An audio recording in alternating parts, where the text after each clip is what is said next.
Santa Maria del Fiore, also known as the Duomo of Florence, is an iconic architectural landmark in the Tuscan capital.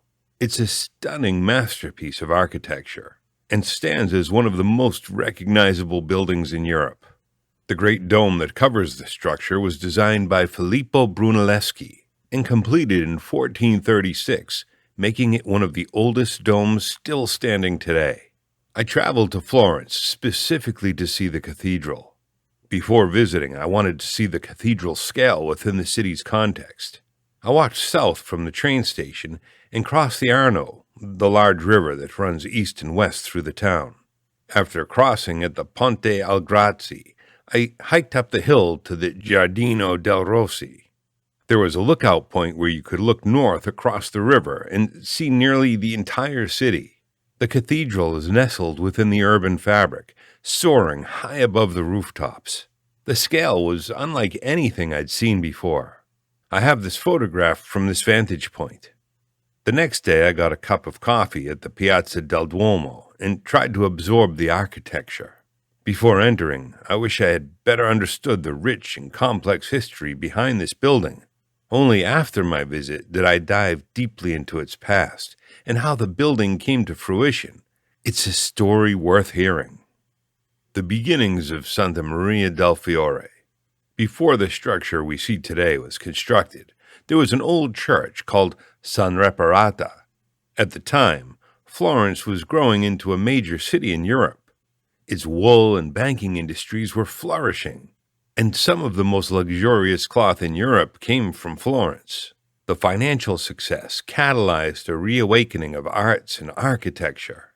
Wealthy merchants and guilds would begin investing money in many buildings, including monasteries, palaces, and churches.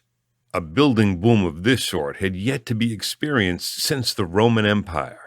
A group called the Wool Merchants Guild would organize the construction and financing for a new cathedral to replace San Reparata. The guild organized a group called the Opera del Duomo, which would oversee the cathedral's construction. Because their expertise was in wool and textile manufacturing, not in construction and architecture, they decided to appoint a capo maestro, or head of architecture, for the project. Throughout the construction of the cathedral, which spanned nearly 2 centuries, there would be many different capo maestros on the project. The history of capo maestro was riddled with instability, rivalry, betrayal, and corruption. Construction would begin on the new cathedral in 1296. The first architect or capo maestro for the project would be Arnolfo di Cambio, a renowned architect and sculptor at the time. Unfortunately, he would only work on the project for 6 years before passing away in 1302. It's unclear how much of his original design intent was actualized. Large areas of the existing urban fabric would need to be demolished to build the cathedral. Homes, shops, and roads would be torn down to accommodate the massive structure. Many of the existing streets and paths would be rerouted for the new cathedral. There were several capo maestros that worked on the project after the death of Cambio. These included Talenti, Giovanni Gini, and Brunelleschi. In 1366, completion to submit models for the cathedral was requested again. Gini and Talenti's son Simon both submitted proposals, but were rejected. The judging board presented a model which was accepted as the final design moving forward. All subsequent capo maestros moving forward would be required to pledge allegiance to this model. The design of the dome in the 1366 model was to illustrate the shape and scale only. The constructability and engineering requirements to create the dome would be overlooked. It would be a problem left for future capo maestros to solve. Construction progressed for several decades, and the cathedral rose up from the earth. However, there was one problem. It was missing its signature dome. For nearly 50 years, no one was able to develop a plan to construct the dome according to the original design model. Many people thought it was an impossible feat. There were several challenges with constructing the dome. The first was to build the dome without any wood centering or scaffolding to support it during construction. The quantity and size of the timber members required to construct centering for a dome of this scale would be massive. For this reason, the opera requested that the dome be built without centering. The second challenge was to construct the dome without external buttressing. Buttressing is the addition of external supports outside the structure to counteract the dome's horizontal thrusting forces. Buttressing was commonly used in Gothic cathedrals in France and Northern Europe. Cathedrals such as Notre Dame in Paris and the Duomo in Milan utilized buttressing. The Florentines were sternly opposed to mimicking the architecture of these regions. In 1418, the Opera del Duomo held a competition hoping to solve the problem of the dome finally. The applicants were to submit technical and realistic solutions to construct the dome, as shown in the model from 1366. The winner of the competition would receive 200 gold florins. A 41-year-old goldsmith, Filippo Brunelleschi, would submit a model with a clever solution. His solution would be self-supporting during construction, not requiring any centering or buttressing, and achieving the design model's look. He would win the competition. Unfortunately, only some of his drawings or documents describing the construction are left. Brunelleschi grew up next to the half-built cathedral.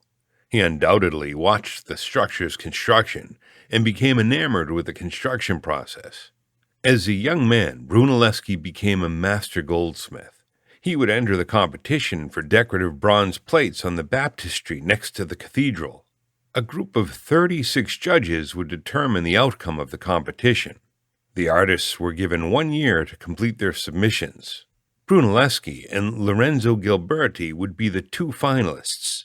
This event would begin a lifelong rivalry between the two men. The two were asked to work together on the 5 panels, however Brunelleschi denied it, and started his journey exploring architecture. After the competition for the baptistry doors, Brunelleschi would travel to Rome to study the ancient architectural ruins. He would survey different building sites and sketch and learn how the Romans built.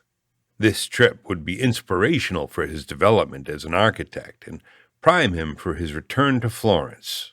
Upon hearing of the competition for the dome of the cathedral, he would immediately travel back home, armed and educated from his travels, ready to begin his legacy as one of the greatest Florentine architects.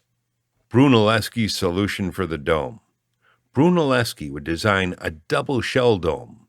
The two shells served different purposes while also operating together. The exterior shell would be an 8-sided vaulted dome that would achieve the height and shape that the opera demanded. The inner shell would serve multiple purposes. From the inside, it mimicked the form of the 8-sided vaulted dome, but on a smaller scale. However, this shape was purely cosmetic. The inner dome was a complete hemispherical dome at its structural core. Brunelleschi needed the hemispherical dome because it's the only dome shape that can be erected without centering or scaffolding, which would satisfy the opera's demand to eliminate centering. With the use of a hemispherical dome comes the issue of lateral thrust. A hemispherical dome produces more lateral thrust than the 8-sided pointed vault. To counteract the lateral thrust, Brunelleschi used a series of compression rings around the dome's circumference. This held the dome together, similar to a belt on a pair of pants. 8 massive wooden ribs followed the curvature of the octagonal pointed dome, combined with a series of horizontal wood and metal rings that would act as compression belts around the dome's circumference. These belts would help prevent the dome's outward thrust through buttressing or massively thick drum walls. This created a lightweight internal structure that reduced the overall weight of the dome, thus reducing downward compression on the drum. To assist with the horizontal thrust, he also implemented a unique brick pattern within the shell of the inner dome. He used a herringbone pattern, which gave additional resistance against outward thrust. The two shells were then joined together with a series of wooden ribs with a large void between the layers. This would make the two layers act together as a single structural system, while drastically reducing the dome's overall weight. The space between the two dome shelves shown in the image acts as a stairwell to the lantern on top of the building. From the lantern, you can get panoramic views of the entire city. Although it's a long climb, it's worth every step. The much-lauded dome was designed by Brunelleschi in 1420, although his initial plans were not approved until 1436, when construction began. By 1436, construction had finished on one of Brunelleschi's most remarkable architectural feats, and arguably one of Italy's most recognizable landmarks. Remarkably, Brunelleschi solved many different problems within the two-layered dome structure. Throughout construction, he faced technical, political, financial, aesthetic, and personal challenges, which he navigated through to complete the dome. Next to the cathedral is the 280-foot-tall campanile, or bell tower. Often overlooked in the history of the cathedral, the tower is a landmark and a complex feat of engineering in itself.